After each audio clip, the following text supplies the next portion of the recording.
Parenting is the hardest job, and there is not a close second. Raising high-performing teen athletes or performers? That's a high-stakes job.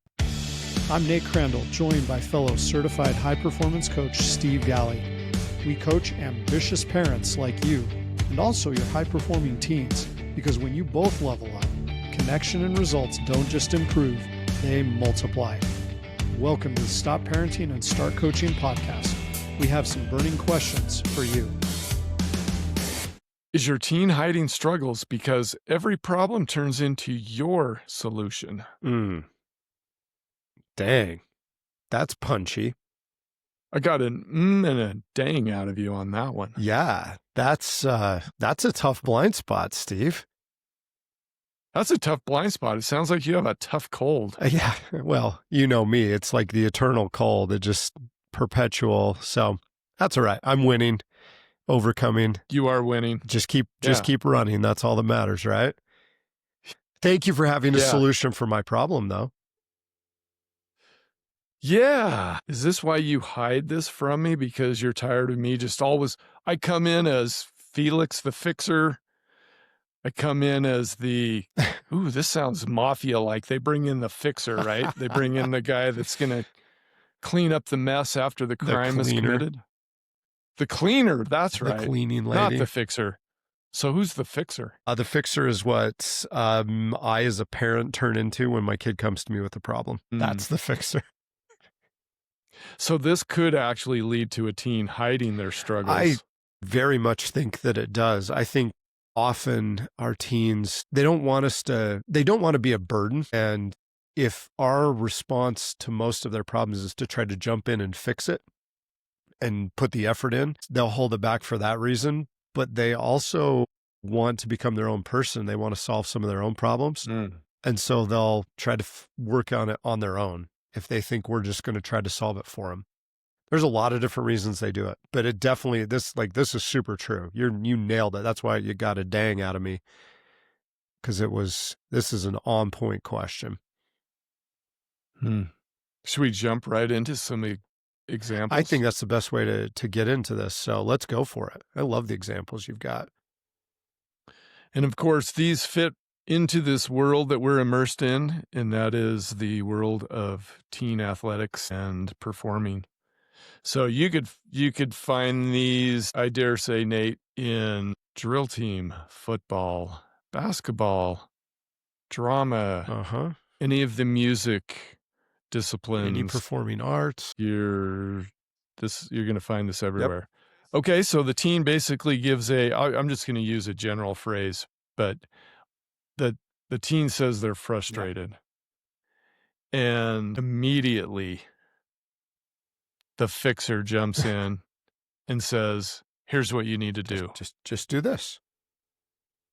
Well-intentioned, and the instruction, the advice, the counsel may be spot on. But in this situation, the teen feels unheard, and maybe will, even at that point, stop sharing. Yep. And then we get frustrated as parents because we're right. They're frustrated with something and we know how to fix it. And so we tell them the solution. And if you've parented a teen for longer than 45 seconds, you know that when you tell them to do something, it's almost a guarantee they're not going to do it because they want to find their own way. They want to do their own thing. So it ends up frustrating us. But if we just tell them what they need to do, even if we're dead on, even if we're exactly right, they might not feel like we're hearing them or really listening to them. And that will lead them to stop sharing. What about me answering, here's what you need to do within 0.7 seconds of them finishing their sentence would lead you to believe that I'm not going to listen to them? Well, the 0.7 seconds might have something to do with that. Yeah.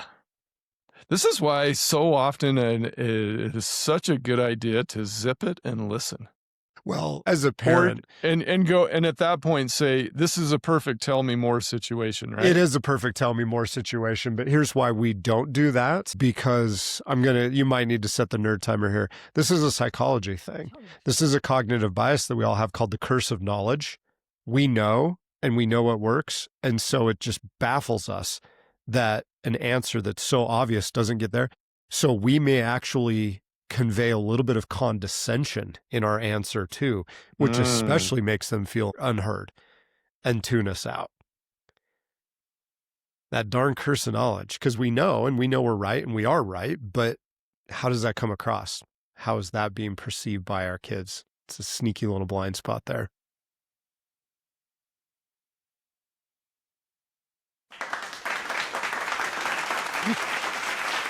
Oh, stop it.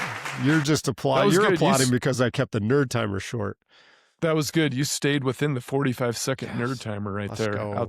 Outstanding work. Okay, let's get to another one. This is a common one. This is the "Hey, my coach sucks" segment of the of the program, the conversation. Sponsored by Nate Crandall and Steve Galley. Basically, the teen vents about the coach.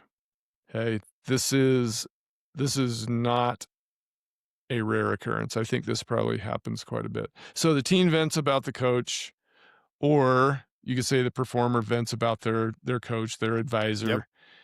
And the parent just immediately goes into fixer mode and goes straight to strategy. And maybe one of their strategies is, hey, I'll call the coach, or I'll email the coach. Or I'll email the AD or the principal. Or I'll email, yeah. I think you should skip all of those. I think you should go straight to the president. And if you're not going to go to the president, go to the superintendent, because okay, now I am being sarcastic and you don't like sarcasm, but no, there are better ways. But let's get back to the parent and the teen. So the teen didn't necessarily want any action. And certainly very few teens out there want their parents to go to the coach via email, in person, or phone call, or whatever. They just wanted a little bit of space. They wanted somebody to listen to them. They want to express their feelings. But you came in, like you zoomed in with your tool belt, and you are going to fix it. Yes. They just want emotional safety. We all want that as humans. Like, think about how many times we do this with our spouse or significant others, or with people at work. This is water cooler talk, because we have a place where we feel emotionally safe, that we can unload some of these feelings that we have. It helps us manage it. We don't necessarily want something done about it. We just want to offload, share something in a place where we feel emotionally safe. And if our teens' experience with us is, when I complain, my parents just try to do something. They're always trying to fix it. Then they feel less emotional safety and more like, well, I don't want to stir up a hornet's nest and it cause people problems. So they just shut up and they don't share. And then we will miss out on some golden opportunities to help them and to build our connection. In fact, as we are going through these examples, it makes me realize, Nate, that when we're in fixing mode, by the way, I've never done that. Of course I've done that.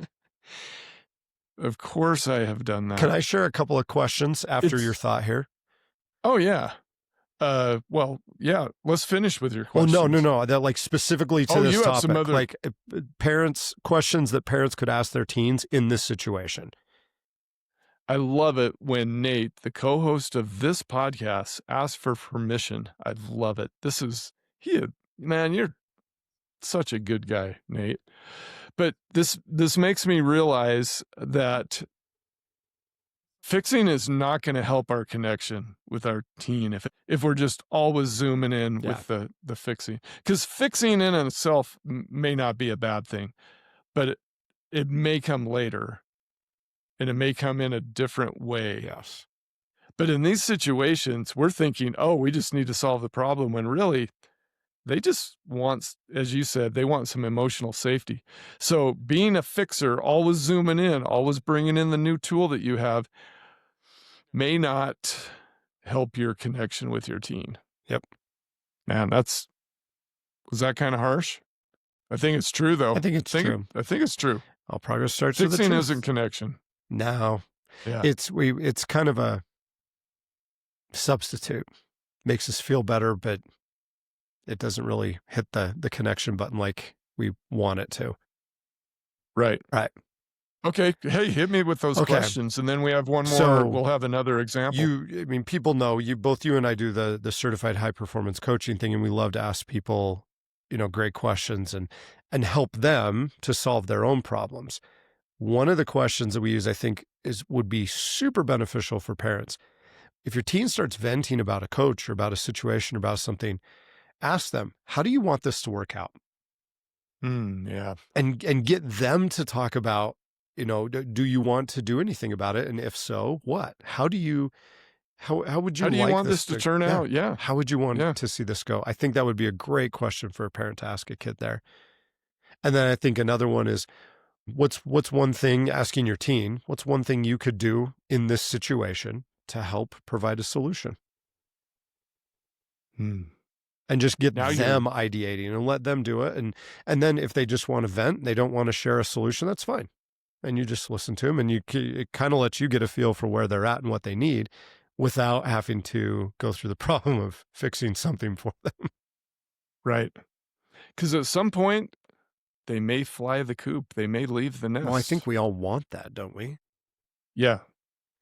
And do you want an empowered, self-reliant young adult? Of course you do. Yes. Yeah. Love that question. It's one of my favorite questions. How do you want this to turn out? Okay, let's go to the last example from the real world. And that is you as a mom or dad, you as a most valuable parent, you watch what would be considered, in quotes, a bad game. Okay, it happens. If you're in competition, if you're in sports long enough, there are bad games, even if you are a dynamite player, play on winning teams, etc. So you watch a bad game and you immediately go into solution mode, fixer mode. And it includes things like, okay, we've got to add these workouts, or this is one you see more in youth sports and definitely away from, well, I guess you would still see it in high school sports because of all the players that will transfer and go to different schools. But your idea of fixing right then is to get them on a new AAU team, get them on a new travel team, get them on with another coach.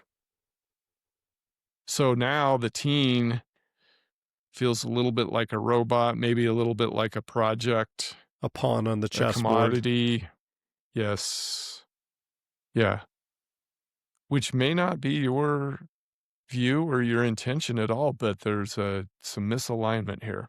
Yeah, this is a perspective one. Take a step back, perspective. It's one game. Even if it's a few games, you can start to look for patterns. But I love the detective approach to parenting. Detective approach. The detective approach. I don't know if I've heard this from you. Let's go. And we talk about it all the time. I just don't use that label very often. But it's that, what information can I gather? What can I learn about this situation? What are some of the clues that I'm missing? And if we turn into a detective, it keeps us out of the fixer problem. And so we just accumulate information. We make more observations. We create a hypothesis or a theory in our head, and then we start looking for evidence to support it or refute it. And we may be right, we may be wrong. And if we're right, now we ask more questions and we follow it. But again, remembering whose life is it? It's our teens. Yeah. You made me think of a principal that I worked with. I felt like she was a master at that. Mm-hmm. Shout out to Carolyn. If you're out there, I doubt you're listening to our podcast, Carolyn. But if you are, welcome to the podcast, Carolyn. Yeah. She was magnificent at gathering information rather than just immediately reacting or trying to fix the problem. Yeah. Yeah. Such a good approach. Awesome. Well, I would like to encourage parents to share this episode or another one or our YouTube channel, the Stop Parenting and Start Coaching podcast. That's the name of our channel. Share this with another parent or friend that has teen athletes and performers. And Nate, take the last word here. Oh, I know. Are you going to praise the parents again? Because I just praised them. I probably am going to praise them a little bit, but I did want to just a quick homework assignment. If you really want to get better at this, let's do it. If you as a parent want to grow and stretch yourself and try to improve to help your teens more, what are 3 questions that you can ask your teen about their situation? So if you've got a teen in a situation, pause and ask yourself, what are 3 questions I can ask them? And then ask them those questions and introduce them to that idea of thinking about your problems and helping them to ideate their own solutions.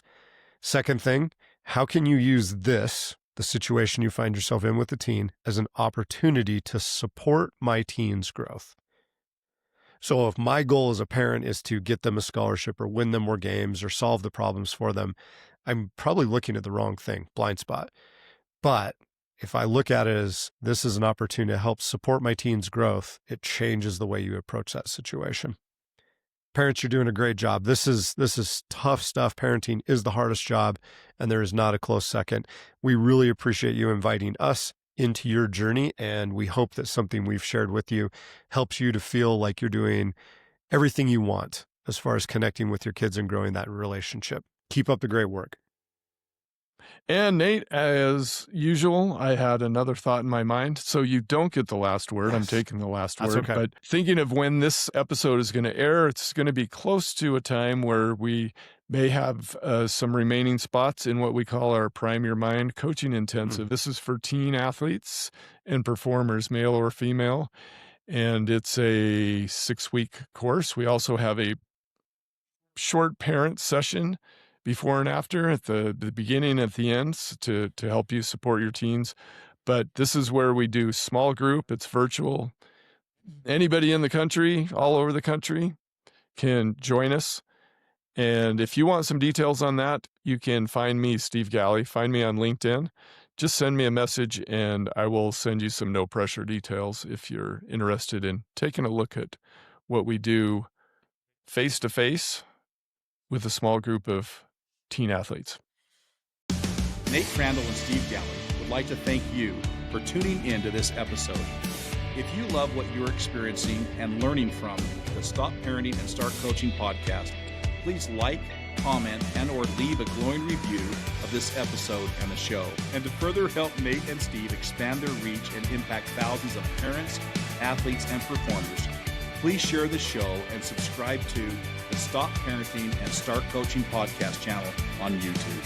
And if you want to explore further to see what Nate and Steve are creating to help parents of athletes and performers everywhere, please visit their website at createtransformbecome.com. That's createtransformbecome, all one word, .com. There you will find a growing number of tools and resources to help you elevate your parenting. Thanks again for tuning in. Now go create a magical relationship with your athlete or performer.